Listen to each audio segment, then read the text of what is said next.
You're watching Talkin' Ducks, built by Parr Lumber. Talkin' Ducks is presented by Pacific Clear Vision Institute and Les Schwab Tire Centers. Welcome into another edition of Talkin' Ducks. A lot to get to. The Oregon women's basketball team punching their ticket to the NCAA Tournament as a 5 seed. We'll catch up with head coach Kelly Graves. The Oregon men, a disappointing showing in Las Vegas. However, they will take on Utah State in the NIT. We'll preview that matchup. And then Dan Lanning, the era begins. Spring football starting for Oregon, their first 2 practices. We'll let you know what this team needs to accomplish over the remaining 13 practices this spring. And we continue the debate on the greatest Oregon football team ever as we advance in our bracket. But let's go ahead and get to our opening tip, brought to you by Les Schwab Tire Centers, where they've been doing the right thing since 1952. And with that, we bring in Aaron Fentress of the Oregonian. And Aaron, you look at this Oregon team in Las Vegas, and a bit of a disappointing showing for the men. They win their first game in a matchup against Oregon State in which you felt like our entire panel could beat the Beavers. I still don't agree with that, my friend. But then they fall to Colorado and thus obviously don't get an at-large bid in the NCAA tournament. So before we talk about what this team needs to do as they get set for the NIT, my man, let's go ahead and listen in on Dana Altman and get his thoughts after the Pac-12 tournament. You know, we've won 19 games and we should have won more. I mean, I can't be any more blunt about that. We were talented enough. We were experienced enough. We had some nagging injuries in the summer and that, but and nagging injuries through the year, but nothing that should have taken away from what we should have accomplished. And for that, I apologize to these guys because, you know, we got to be better. You know, we got to be better as a staff. Players got to be better. You know, we've tried to set a standard at Oregon that, you know, that we try to meet. And I just felt like for the first time in a long time, you know, we didn't meet that standard. So Aaron, Coach Altman basically taking a good percentage of the blame and really saying this team did not perform up to the expectations they had this year. And I think it was clear to see that throughout the season. Yeah, I mean, he just couldn't find the right combination and push the right buttons to get them to play really well as a unit on a consistent basis. When you look at some of the teams they lost to and how much they lost to them by, some double-digit losses to Washington State, Washington, Cal, and ASU, games they absolutely had to have, was very, very perplexing. And sometimes it just doesn't work. Sometimes the mix just isn't there. You bring in some transfers, you have some guys elevate their status on the team, and it just doesn't quite click. It's not happened often like that for a Dana Altman team. He's been a master at piecing things together and having the teams peak toward the end of the season, but it just didn't go down that way this time. Disappointing, I know, but you can't win them all. Yeah, I think the biggest thing with this team this year, and it was something that I think was evident at the very beginning, was where would the leadership be? And a lot of times we throw that out in the media, right, Aaron? Who's the leader of this team? What's the chemistry like? But those are legitimate issues. Now that college basketball is operating in this transfer portal world, you need a couple of dogs that'll step up and lead this team and rally them when they're either A, in a tough environment, or B, not playing to the best of their capabilities. And you saw these games. There just wasn't that alpha dog that was able to step up and save this team in times where they were really struggling. And I think it goes to on the court and off the court with that. And I think Dana Altman said something very interesting. Not having the typical summer, coming off the COVID season, it was hard to evaluate what you were getting with the transfers. And I think looking back at it, this team really could have used an established leader. Wouldn't have to be their best player, but an established leader to really just elevate the consistency and toughness of this team. They now get set for the NIT, which brings us to our victory road, brought to you by Capital Toyota in Salem, your way on the Parkway. So Aaron, the Ducks, they get a 5 seed, one of the last teams to hear their name called. Dana Altman said it was a little nervous at that time, but our guys are excited to play. Now the challenge is just finding a way to get to Utah State to take on the Aggies. And my question to you is, do you feel like this Oregon team is going to show up going on the road in the NIT in a very tough environment against Utah State? Tough environment. They have a stud in Bean who can shoot it and score inside. Was he 19 and 10, some 18 and 10, something like that? They have four other guys who can shoot 36% or better on threes. They're going to be a tough team. They're going to be at home. And this is the type of team to me that sort of is better than, or as good at least as Colorado, and better than those other teams that I mentioned that Oregon lost to. And they're going to be fired up for this game, whereas I don't know if Oregon is going to be, because we haven't seen them show up for important games against subpar teams. So I would be floored if they won this game, to be honest with you. based on the matchup, I like Utah State in this first round game. Yeah, I called a game for Utah State earlier this season on the road at New Mexico, and looking at them, you mentioned Bean is a monster, one of the best all-around scorers and players in college basketball. Also, the Mountain West, for people not too familiar with it, was a meat grinder this year. You had 4 teams get to the tournament from that conference, every single team having a dude on that roster. So this isn't a Utah State team that'll be overwhelmed by the athleticism or skill level of a Pac-12 team. This is a Utah State team that is very proven, very experienced, and this is a very tough draw for Oregon. So just like you, if they can go on the road and get this win, even with Richardson's status still somewhat questionable up until tip, I think that's a huge win for Oregon and maybe a momentum swing. And you never know. I was on an Oregon team that went through the NIT, and we got to the NIT Final Four, and it was exciting to know that you were one of the final 8 teams playing college basketball at that moment. So it will be unique to see how Oregon steps up towards the end of the season. All right, when we come back, we'll catch up with Kelly Graves and get his thoughts on the Oregon women having to hit the road to take on Belmont as a 5 seed. We'll get his thoughts on the matchup of the tournament when we come back. With 9 locations in the Pacific Northwest, Parr's Cabinet Design Center features everything from outdoor cabinets and countertops to sinks and hardware. Thousands of door styles and colors available to order, as well as kitchen and bath cabinets in stock. All available at the Parr Cabinet Design Center. Sure glad we went to Les Schwab. I'm glad the baby's still happy. Well, I'm just glad that along with tires, Les Schwab also does brakes, alignment, and a bunch of other safety services. I mean, if we'd gone to a cheap tire store instead, I'd be a doggone wreck. My thoughts exactly. Thanks, kiddo. Give everyone peace of mind on the road. Swing by or book online. Les Schwab Tires, doing the right thing since 1952. Being able to get LASIK gave me the opportunity to not worry about putting contacts in every day, and just kind of made my life a little easier. Pacific Clear Vision Institute was just incredible through my entire experience. The staff was very welcoming. Dr. Embody, he really just kind of laid it out and made me feel comfortable and gave me confidence to know that I was in good hands. I would definitely recommend Pacific Clear Vision Institute for any sort of laser eye surgery.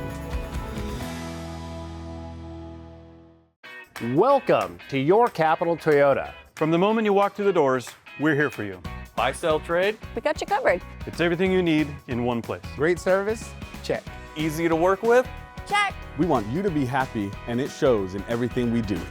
Because we respect your time. It's all the quality and convenience in one package. New or Toyota certified pre-owned. Our people are your people. Capital Toyota. It's your way on the Parkway. Stories tell us that great leaders are anointed at birth, chosen by the hand of fate. But those are just stories.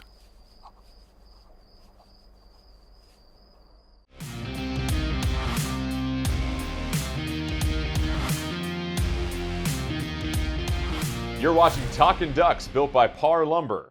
Welcome back. It's time for some excellence off the field, presented by Ferguson Wellman. Ferguson Wellman taking a disciplined approach to investing. Here's our conversation with head coach Kelly Graves as his team prepares for the NCAA Women's Basketball Tournament. Well, Coach, thanks again for joining us and your 5th straight NCAA Tournament bid. I got to ask you, does Selection Sunday ever get old for you guys? No, it doesn't, and you should never take it for granted. You know, there's something still magical, even though we knew we were going to be in the field. We all kind of knew we were going to be a 5 seed. It's still pretty cool when you see your name come across that board. And, you know, we're just fortunate and blessed to be playing still. You gave the team the week off after the Pac-12 Women's Basketball Tournament in Vegas. Why is that so important to you, and why did you feel like the team needed that? I've always done it. You know, we have that extra week in between that the guys don't have. And, you know, a couple of things. Number one, you're not really preparing for anybody. So, yeah, you know, it makes practices a little bit tougher. Most of your dedicated players are in shooting and working on their own games anyway during that time. I just feel like, you know, Jordan, at this time of the season, the physical rest, especially with us, you know, we're still kind of banged up. The physical rest is much needed. And I think just as important, the mental rest. It's a long season. We play the longest season of all the sports in college. And, we started first day of practice was October 1st. That's a long time ago. And so I think they need the mental and the physical rest. It doesn't hurt you in the long run. I think it only helps you. So, we met up Friday after a week off. We met up Friday for the first time for practice. 3 practices, took today off, and, and then we'll start to begin preparation in earnest for Belmont. And what do you do during that week off? You mentioned the players need a mental reset. Is there anything you do to sort of freshen yourself up as you get set for the postseason? Well, unfortunately, we don't get a rest. It's our job. So, I actually stayed in Las Vegas for a couple extra days and watched my son play with Gonzaga. And then I hit the recruiting trail. This is a good week for us. We're allowed to go out and actually visit with, kids in the 2023 class. And so that's what I was doing. I was cross country. And that's kind of what we do in the week off. But, we'll now, begin real preparation for this NCAA. And speaking of that NCAA tournament, you guys are the 5 seed. What do you make about your seed and your location having to go to Wichita this time around? Well, I think it's fair. I mean, we had a chance. If we would have won the Utah game, if we would have gotten to the Pac-12 final, I'm pretty confident we would have been a 4 seed at least. And maybe if we would have won that next game, we could have even maybe moved up to the 3 line. But we didn't. So I figured we were going to be a 5. So I thought it was fair. I still, and even those years when we were hosting, I wish we would change in women's basketball. I just don't think the top 4 seeds should be hosting, the tournament. Want to make it as fair as possible. I think our product is good enough to where people are going to come out and support women's basketball on all neutral sites. I think we've gotten to that point. But that being said, these are the rules. We'll play Belmont, a really good 12 seed. There's no question about it, in Knoxville. And if we're fortunate enough to win and Tennessee wins, and we'll have to beat them on their home floor. But I wish that we at some point would kind of get away from that, make this a true neutral tournament. Because look at the men's tournament, Jordan. What makes it magical are those early round upsets. Do you think Maryland Eastern Shore would have knocked off Virginia in Charlottesville a couple? No, it's not going to happen. Could you imagine? Duke has gone out from time to time in the early rounds to low seeds. You think they're going to beat them in Cameron Indoor? That's just not going to happen. So I think to make our tournament a little bit more magical, I think we need to do that. And that's not sour grapes. I'm not complaining. We should have been a 5 seed. We didn't earn a 4, so it has nothing to do with that. You made your first tournament back in 1999. Has the prep changed at all since you look at that first tournament versus now how experienced you are going into the postseason? I guess, what have you learned during that time? The main thing is do what you do. I think a lot of coaches, and 2 of my very best friends in this league are making their first tournament appearance as head coaches. And the one thing that the advice, because they ask for advice, and I just say, hey, listen, don't try to reinvent yourself in the week before the tournament. Just do what you do. And I've learned that. I think my very first one, we tried to put in a new zone and, a new press breaker or whatever. And it didn't work because we hadn't worked on it before in games. And so I think there's a tendency to overcoach once you get into the tournament. The other thing is to relax and have fun. I mean, honestly, it should be fun. This is a reward. And I think the teams that are relaxed, have fun, they just play hard and compete are the ones that end up going further. Finally, for you guys, what's the key to making a long run? We've seen you before have to go on the road in the first round of the tournament. We remember what you guys did at Duke not too long ago. What's the key for this team making a run in the tournament this time around? Well, our biggest deficiency all year is our lack of consistency. We've got to be consistent. I think we've shown that we're good enough to play and beat anybody in the country. I mean, we truly are. We just, from game to game, it's, we play really well and then we struggle. We play really well, then we struggle. And if we can put it together, and we've shown that we can. Last year, remember, we struggled. We limped into the tournament, went in as a 6 seed and crushed the 11 and then beat the 3 to get into the Sweet 16 for our, for 6th straight year, I believe. Right.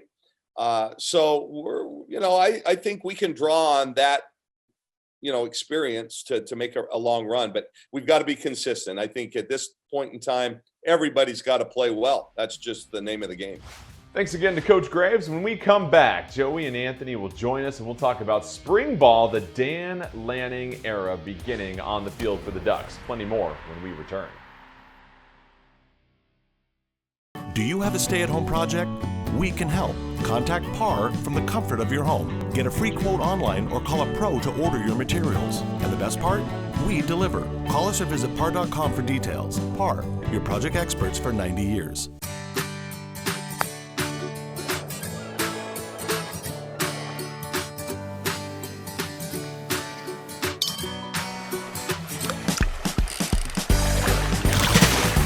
Eugene Airport is a proud part of what makes Western Oregon such a unique place to be.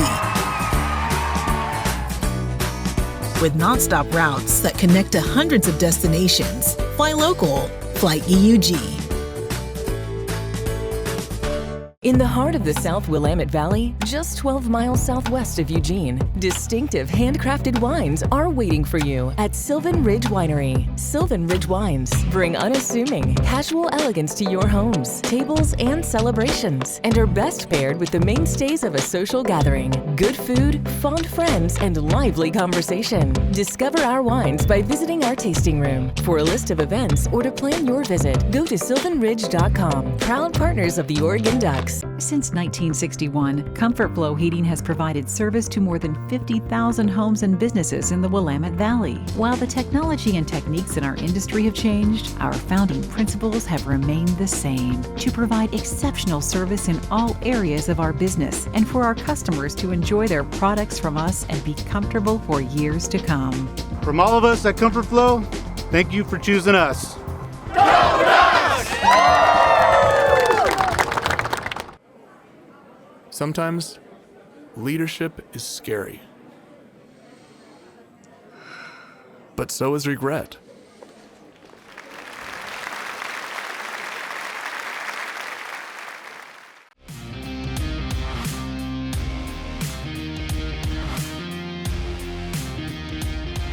You're watching Talkin' Ducks, built by Parr Lumber. All right, welcome back. Time now for our Thing of Beauty, presented by Dr. Lee B. Daniel and Aesthetic Plastic Surgery. Live beautiful. Well, the Dan Lanning era has officially begun on the field for Oregon.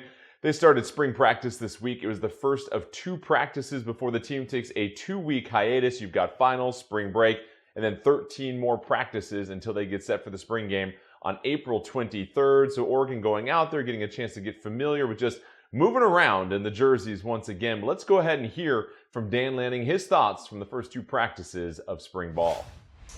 Ultimately, you want to push competition, and we have to ID quickly some areas of weakness and some strengths, right, to our team. I think we have good personnel, but as your personnel changes, you have to adapt to your personnel. So quickly, we want to figure out who are the guys that can go make plays on the ball. Defensively, who are the guys that can play in space, who can rush the passer, who can protect, who can own the ball on offense. So trying to just identify some of those traits as a staff. And then as players, we're trying to kind of create that competitive toughness and that brotherhood that's required to play at a high level of football in this league. Time now to put things into focus, brought to you by Pacific Clear Vision Institute, the official eye doctors and eye surgeons of the Oregon Ducks. And with that, we welcome in our 2 meatheads to talk about football, Joey Harrington and Anthony Newman. Joey, let's get to Coach's comments here, because something stood out to you when you heard him talk about the first just couple of days of practice here. Wait, what? Did something happen? Oh, here we go. Was there a comment by somebody? Because I don't think of anything going on in spring other than what's happening behind center. We know who the 4 young receivers are going to be. We know it's going to be Byron Cardwell, backed up by Dollars and McGee. We know that that Justin Flo is going to be coming back. We know we got Noah Sewell as a stud on the linebacker. I mean, the only thing I'm worried about or curious about this spring is who's going to be quarterback. All the other coach speak and the brotherhood and all that stuff's going to take care of itself, right? It doesn't matter. That always happens. I'm curious about Thompson and Nix and Butterfield, and anything else that any other coach or player has to say for me right now is just like, What? Did you say something? Wah. Now, I got to ask you, Aaron, is that really the only goal of spring for this Oregon team, is to figure out the quarterback position, or other things that this team really need to put at the top of their priority list as they get set for these remaining 13 practices? Well, Joey and I are in complete agreement that QB is the most important situation. As I said last week, I really want to see the development of Ty Thompson, because to me, he is the biggest, most important single person, because if he develops and beats out Nix, then you really have something special. If he doesn't, you got to wonder who's going to be your guy after Nix. But there still is a defense on the other side of the ball that needs to be fixed. They ranked, I think, 79th in total defense. They gave up a ton of points last year. Not very good. You're bringing in a defensive-minded guy.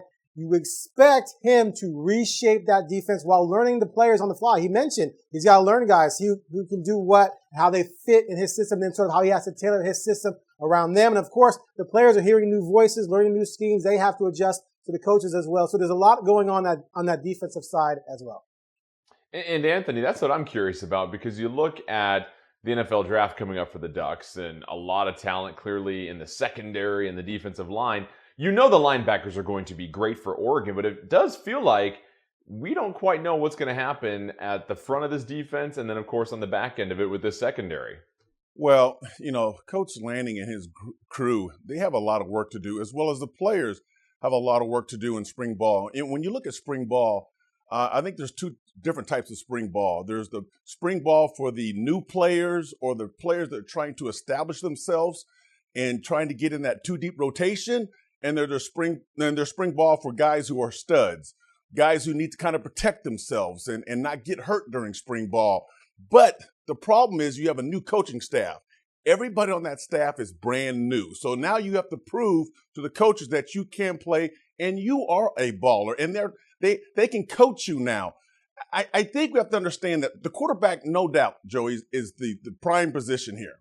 But there's defense and special teams, and there's too deep.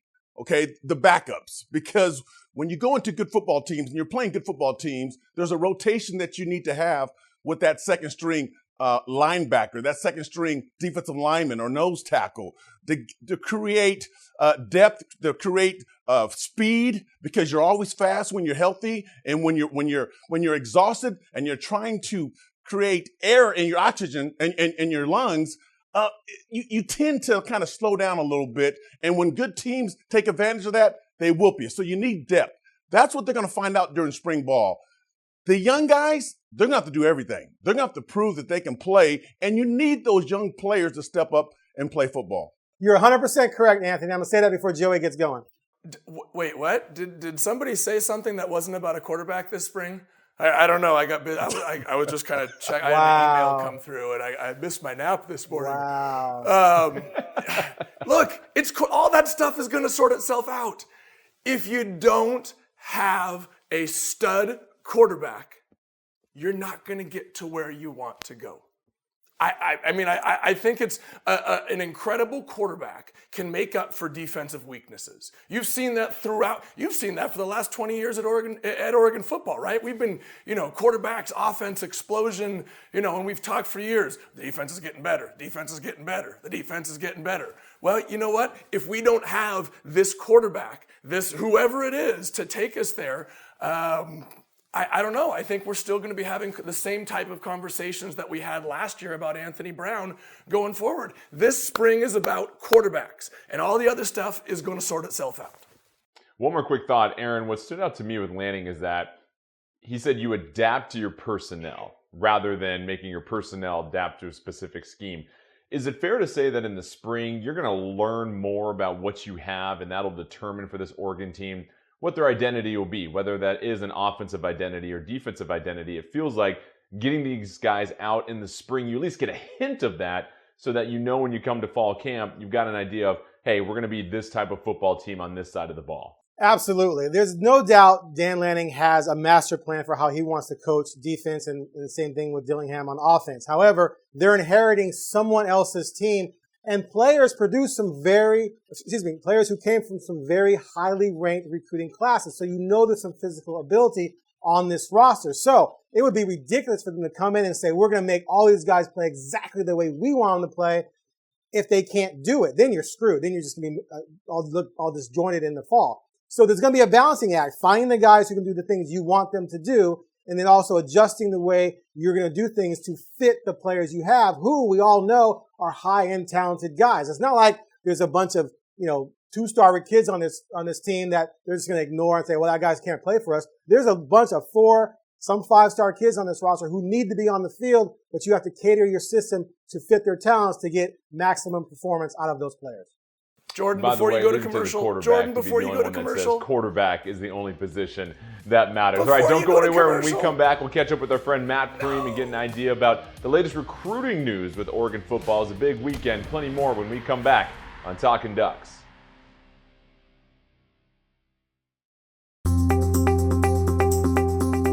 Parr Lumber is committed to providing the best customer service.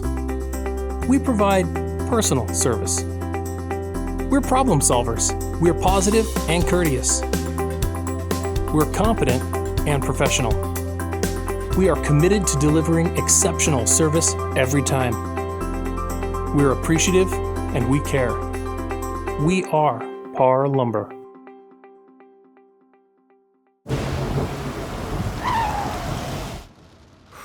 Sure glad we went to Les Schwab. I'm glad the baby's still happy. Well, I'm just glad that along with tires, Les Schwab also does brakes, alignment, and a bunch of other safety services. I mean, if we had gone to a cheap tire store instead, I'd be a doggone wreck. My thoughts exactly. Thanks, kiddo. Give everyone peace of mind on the road. Swing by or book online. Les Schwab Tires, doing the right thing since 1952. Being able to get LASIK gave me the opportunity to not worry about putting contacts in every day, and just kind of made my life a little easier. Pacific Clear Vision Institute was just incredible through my entire experience. The staff was very welcoming. Dr. Embody, he really just kind of laid it out and made me feel comfortable and gave me confidence to know that I was in good hands. I would definitely recommend Pacific Clear Vision Institute for any sort of laser eye surgery.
You're watching Talkin' Ducks, built by Parr Lumber. Welcome back. Time now for What's Cooking, brought to you by Sam's Northwest Barbecue, the largest brick and mortar specialty barbecue store in the Northwest. And if we're talking barbecue, we're obviously talking to Matt Prehm of 24/7 Sports in Duck Territory. And Matt, great to see you. I know we didn't get a chance to hit the craps tables in Vegas, but Oregon State was a little too short there. More on that on the basketball side. But spring football snuck up on us here pretty quickly, and we got a new head coach. 2 practices in the books. What did you take away from those first 2 practices for Oregon?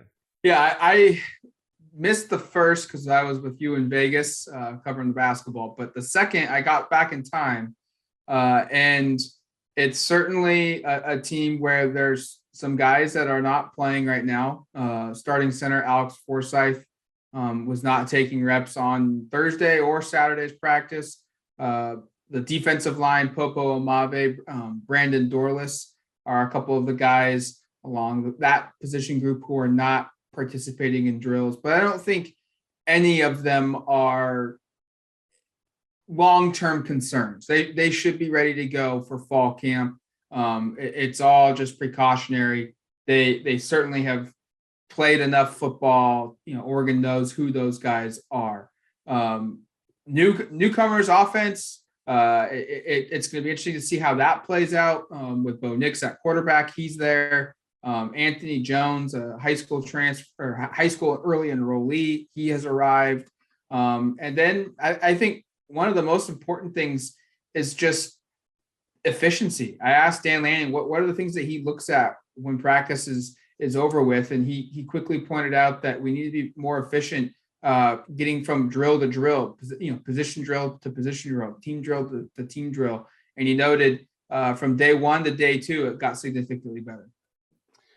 Let's talk about recruiting. It was a huge weekend for Oregon. What's the latest on that front? It feels like recruiting never stops for this team, but what do you have for us? Yeah, recruiting never stops. Football, they had 5 5-star recruits on campus for visits. Some of them were official visits. Some of them were unofficial visits, and they span across the 2022, 2023, and 2024 recruiting classes. Josh Connerly Jr., a 5-star offensive tackle in the 2022 class. He was here for an official visit. Lebus Overton, a 2022 5-star defensive end. He was here for an official visit. They also had a couple college transfers here on campus. And then they had some underclassmen high school players from around the state of Washington, Oregon, and California, and Arizona, all on campus. So it was another really big recruiting weekend that could potentially lead to some commitments down the road. And then finally, looking at basketball, you've got the Oregon women who get the 5 seed. They have to go to Knoxville, take on Belmont, and then potentially Tennessee in that second round. For the Oregon men, one of the last teams to hear their names called for the NIT. Tough trip to take on Utah State and Utah State. Just give me a quick little thought on both these teams. Yeah, if you're the women, you're probably really just bummed because you're that close to hosting in Eugene instead of having to go all the way to Knoxville and play a Belmont team that's been in the NCAA tournament for a couple of years now. And they're from Nashville, so they should have a good crowd. But I think that's an opportunity where Oregon should be able to beat Belmont, and then they could have a chance to knock off Tennessee in Knoxville if they advance as well to that Monday game. We'll see. Sweet 16's in the picture. I don't know if it's expected though. The men, what team shows up? How interested are they going to be? And there's a lot on the line. 20 wins. Dan Altman has won 20 games or more in his first 11 seasons at Oregon. 11 straight years. This would be 12. So do you have what it takes to go into an environment where I think the Aggies had a donor donate some money to make sure all the students have paid tickets to be in this game? This is going to be a hostile crowd for Oregon. Utah State's going to be ready to play. What kind of energy and attention and focus does this Oregon team have going into a hostile environment? All right, Matt, thanks again, man. Great to get you back here in the Northwest. I know I missed it for sure, and we'll catch up with you next week, all right? Sounds good. All right, don't go anywhere. When we come back, we'll continue our bracket for the greatest Oregon football team of all time. Some interesting matchups as we get to round 2 here on Talkin' Ducks.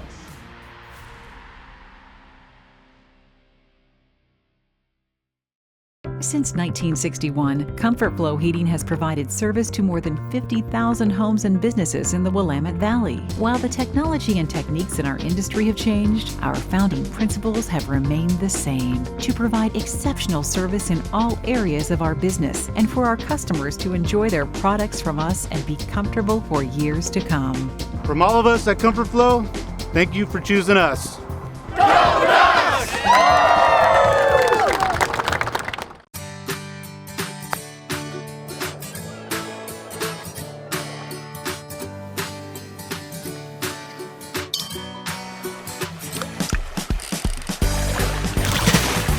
Eugene Airport is a proud part of what makes Western Oregon such a unique place to be. With nonstop routes that connect to hundreds of destinations, fly local, fly EUG. Welcome to your Capital Toyota. From the moment you walk through the doors, we're here for you. Buy, sell, trade. We got you covered. It's everything you need in one place. Great service? Check. Easy to work with? Check. We want you to be happy, and it shows in everything we do. because we respect your time. It's all the quality and convenience in one package. New or Toyota certified pre-owned. Our people are your people. Capital Toyota. It's your way on the Parkway.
You're watching Talkin' Ducks, built by Parr Lumber. Let's get to the hot topic, brought to you by Comfort Flow Heating, the HVAC industry leader in Western Oregon since 1961. And we take a look at the second round of our greatest Oregon football team ever bracket. And you see we've got a couple of close matchups.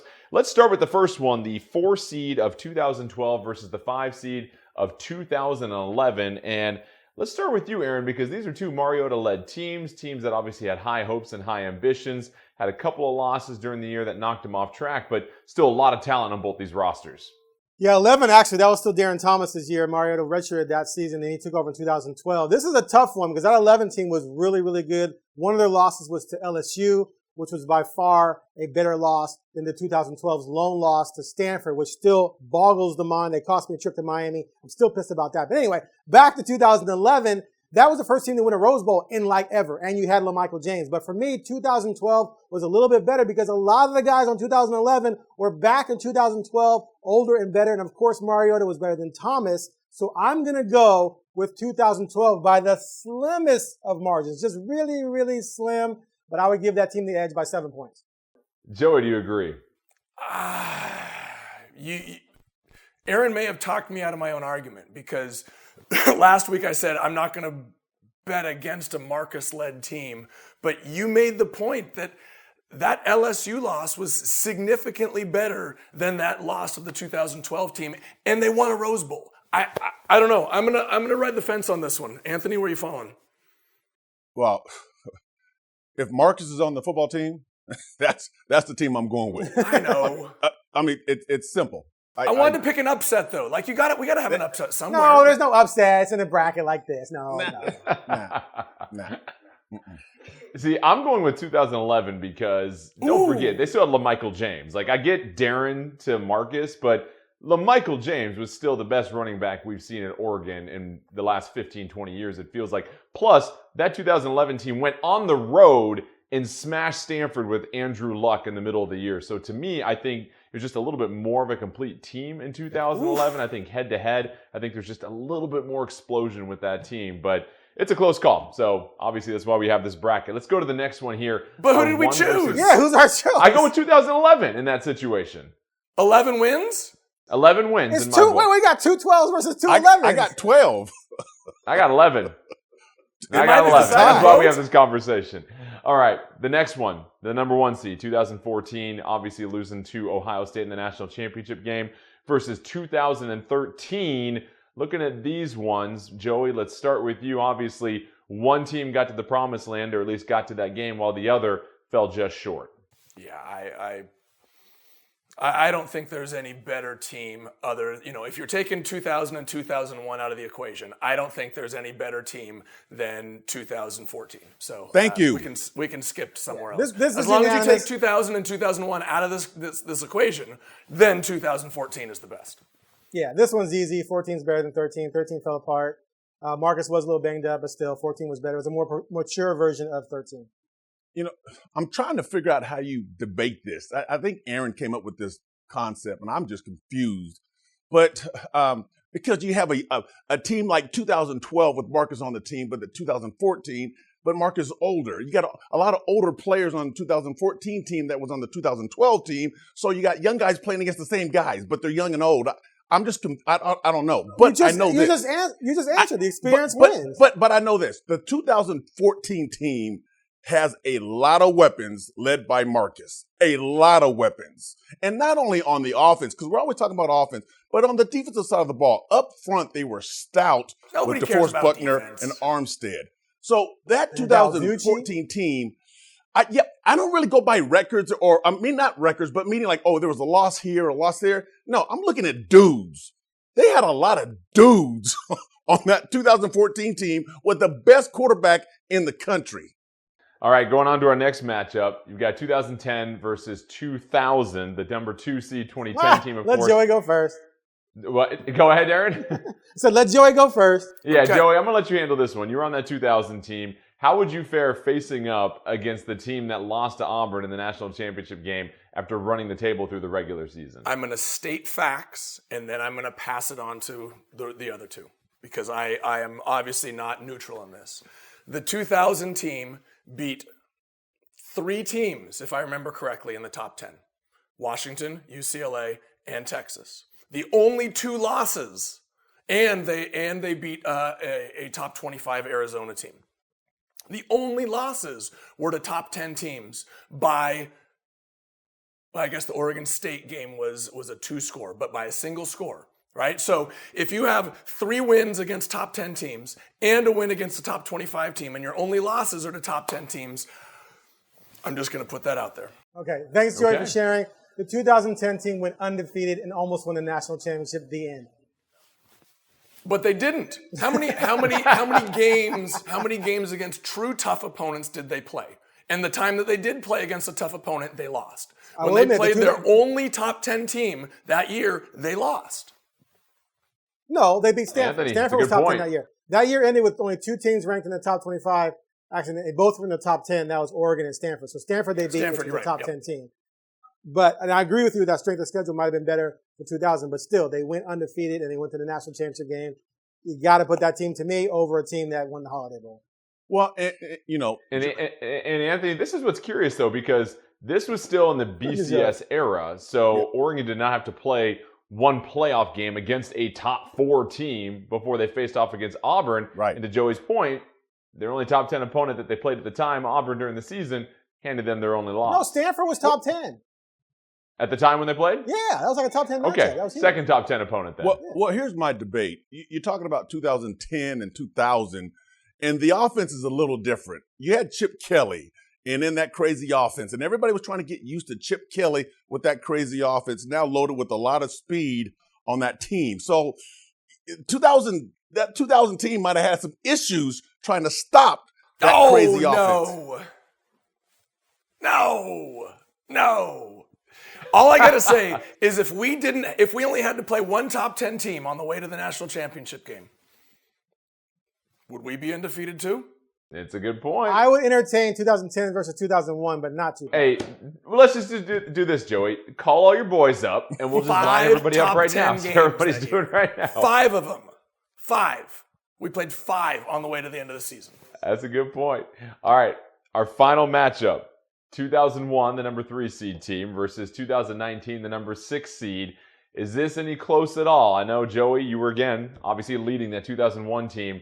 Your thoughts if you guys had faced off against the 2019 squad? I pass off to the gentleman in the top left and bottom right corners. All right, I'll start. Look, the 2001 team came basically a decision away from playing in the national championship game. And then they got to the Fiesta Bowl and they blew out Colorado, which was a top 5 team.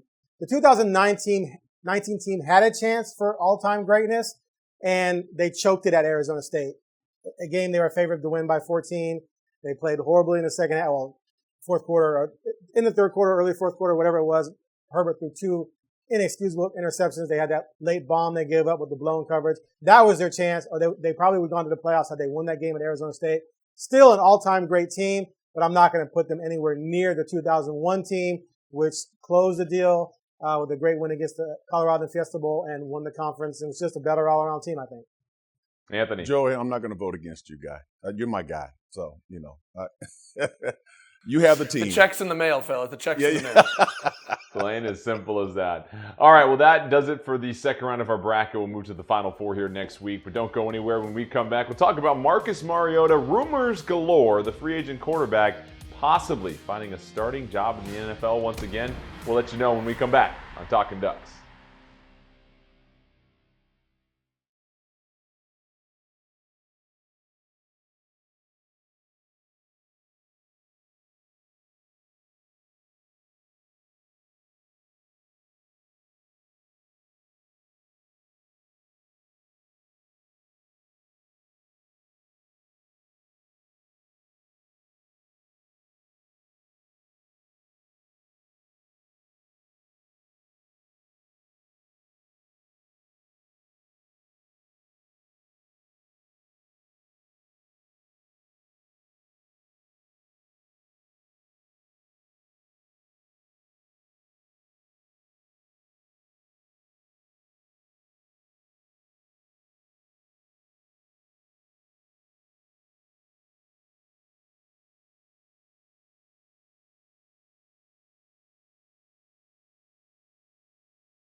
You're watching Talkin' Ducks, built by Parr Lumber. Welcome back. Let's fly around the Pac-12, courtesy of Eugene Airport. Fly easy, fly EUG, and we are taking a look at our boy, Marcus Mariota. A hot name in NFL free agency. The latest, Marcus Mariota linked to the Indianapolis Colts for their vacancy. They recently got rid of Carson Wentz. And Joey, let's start with you because it's a really interesting case study with Marcus Mariota. He's entering his 8th year in the league. He spent 5 years with Tennessee, 2 years with the Raiders. When he was at Tennessee and he was the starter, he had 4 or 5 different offensive coordinators. He had Dick LeBeau as a head coach who isn't really known as a quarterback guru. You look at a former number 2 overall pick. Is this someone that is branded now as a permanent backup, or do you think Mariota, underneath the right system, could shine like he maybe potentially could have when he was drafted? Well, I absolutely think he can shine with the right opportunity here. Look, his career in Tennessee had 2 things kind of collide: injuries, like you said, coordinator after coordinator after coordinator, different offenses, never a chance to truly get his feet under him. So when you combine the injuries with the changing offenses and the lack of confidence that instills, you saw what happened, and it's happened to hundreds of quarterbacks through the years. The difference with Marcus, though, is so many of the guys, myself included, then bounce somewhere else, trying to find an opportunity, and then get their teeth kicked in the next year, right? Bam, you're done. Marcus has had 2 years to clear his head. to take a deep breath, to learn, to listen, to watch Derek Carr, to learn from a guy like Greg Olsen, and now say, okay, I'm fresh, I'm healthy, I've got all this experience, give me the opportunity. And when that opportunity arises, I think Marcus is going to take advantage of it. And Aaron, what do you make about Mariota? You look at all these quarterback vacancies, you look at teams like the Steelers trying to go after Trubisky possibly. Is he someone that you feel like could be a capable starter in the NFL once again? Or do you feel like he's just a stopgap until a team gets their guy or drafts that rookie that they're looking for? We've seen a lot of teams put a lot of bad quarterbacks out on the field the last couple of years. That's just a fact. And even if you draft a young quarterback that you want to develop, if you had Marcus on that team, I think Marcus would have beaten out a lot of these rookies that teams invested high money and high draft picks on. I'm still baffled that the Bears did not go after Mariota when he was a free agent after he left Tennessee, and they ran with Trubisky and then brought in Nick Foles. Nick Foles to me will never be better all around than Marcus. I didn't understand that then. I don't understand it now. Trubisky didn't work out. He goes to Buffalo, and now he's going to be the starter in Pittsburgh, and they haven't looked at Marcus, at least that I know of. I fear that if he doesn't get an opportunity this offseason to at least compete for a starting job in a legitimate setting, that his time as a potential starter is over unless he gets lucky and ends up on a team where a guy gets injured and then he gets a shot that way. I still can't believe that no one, when the Raiders basically made him take a pay cut last offseason, he could have gone anywhere and no one went after him to bring him in to even compete. I just couldn't believe it. So I feel like the teams around the NFL have pretty much given up on him as a potential starter. And when you look at how weak the starters have been, like Carolina, they go get Sam Darnold from the Jets. Great. Why would you not bring in Mariota just in case Darnold can't play? And oh, guess what? Darnold couldn't play. And so Mariota goes to a team with a good Derek Carr and he never gets off the bench. So this is a huge offseason for him in his career. I hope someone gives him an opportunity. I've always believed in the right situation he could flourish, but it has to be the right situation. Tennessee, one more thing. Their coaches never liked his skill set. They wanted to do something different. They wanted to be able to push the ball downfield more often, which is not necessarily his strength, but it fit Tannehill, who was a washout at Miami. Tannehill got in what? The right situation with the right staff that wanted to do things that tailored to his skill set. That's what Marcus needs as well to revitalize his career. And Anthony, you see this all the time, guys that get branded like this. I know this is something that you're very curious about as well, too, this potential year for Mariota and how important it is. Well, it's important. I think you can check two boxes with Marcus. One box, he can play the game. Okay, he can play quarterback in the NFL. The second box is very important. He's healthy. He's going into his 8th year healthy. Now, the NFL, okay, stands for not for long for most guys. Okay, quarterbacks, it doesn't apply because you're not taking that beating. If you're looking at an 8th year linebacker or running back trying to play in the league and trying to find his spot, well, he's really old for an NFL player and he's beat up. Marcus is not beat up. He's still healthy. So I think he has a chance to start for some team, somebody that wants his style of play. That's the key. Well, it will be interesting to see where Mariota goes, but I think, Aaron, to your point, it's surprising the other quarterbacks that some teams are choosing to roll with when you've got the sense that Mariota is certainly a better and more capable, more experienced quarterback than some of these options. So fingers crossed for our boy Mariota. We're pulling for you. We'll see where you land in this offseason. All right, don't go anywhere. When we come back, we'll wrap up shop. Oregon baseball, a big-time series win on the road at Stanford. We'll recap that when we come back. Welcome to your Capital Toyota. From the moment you walk through the doors, we're here for you. Buy, sell, trade. We got you covered. It's everything you need in one place. Great service? Check. Easy to work with? Check. We want you to be happy, and it shows in everything we do. Because we respect your time. It's all the quality and convenience in one package. New or Toyota certified pre-owned. Our people are your people. Capital Toyota. It's your way on the Parkway. In the heart of the South Willamette Valley, just 12 miles southwest of Eugene, distinctive handcrafted wines are waiting for you at Sylvan Ridge Winery. Sylvan Ridge Wines bring unassuming, casual elegance to your homes, tables, and celebrations, and are best paired with the mainstays of a social gathering: good food, fond friends, and lively conversation. Discover our wines by visiting our tasting room. For a list of events or to plan your visit, go to sylvanridge.com. Proud partners of the Oregon Ducks. Sure glad we went to Les Schwab. I'm glad the baby's still happy. Well, I'm just glad that along with tires, Les Schwab also does brakes, alignment, and a bunch of other safety services. I mean, if we had gone to a cheap tire store instead, I'd be a doggone wreck. My thoughts exactly. Thanks, kiddo. Give everyone peace of mind on the road. Swing by or book online. Les Schwab Tires, doing the right thing since 1952. Stories tell us that great leaders are anointed at birth, chosen by the hand of fate. But those are just stories.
You're watching Talkin' Ducks, built by Parr Lumber. Welcome back. Let's have a toast brought to you by Sylvan Ridge Winery, proud partners of the Oregon Ducks. And this week we are toasting to Coach Waz and the Oregon baseball team. The Ducks go down to Stanford and take the series 2-1, nearly sweep the Cardinal. They were up 2-0 thanks to an amazing comeback in the second game. Oregon down 9-3 in the third inning of that matchup. They rally back to take a 16-13 victory in Game 2. And it's the first win over the Cardinal in a long time. And when you look at knocking off the number 2 team in the nation on the road, it gives you plenty of confidence as you get set for your conference home opener against Utah at PK Park this week. All right, that'll do it for this edition of Talkin' Ducks. But next week, it's Women's March Madness. Kelly Graves and the Oregon women's basketball team on the road in Knoxville, taking on Belmont, then potentially Tennessee. We'll see if they advance to the Sweet 16 for yet another year. The Oregon men's basketball team in action in the NIT. Of course, another week of spring practices. We'll catch up with Dan Lanning and the team and figure out how they continue to establish an identity. From all of us here, thanks again for joining us, and we'll see you next time.